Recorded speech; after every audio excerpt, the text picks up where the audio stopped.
أعوذ بالله من الشيطان الرجيم. بسم الله الرحمن الرحيم. يا أيها الذين آمنوا كتب عليكم الصيام كما كتب على الذين من قبلكم لعلكم تتقون. أياما معدودات،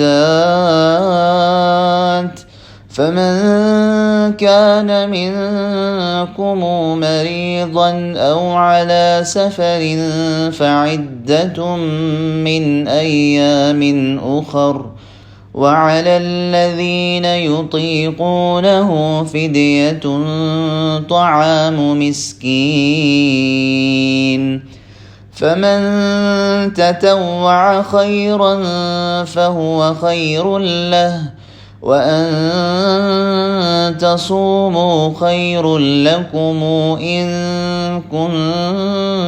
كنتم تعلمون. شهر رمضان الذي أنزل فيه القرآن هدى للناس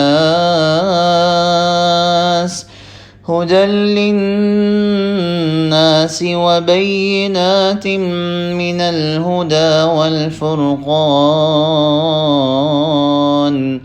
فمن شهد منكم الشهر فليصم، ومن كان مريضا أو على سفر فعدة من أيام أخر، يريد الله بكم اليسر ولا يريد بكم العسر، ولتكملوا العدة ولتكبروا الله على ما هداكم ولعلكم تشكرون.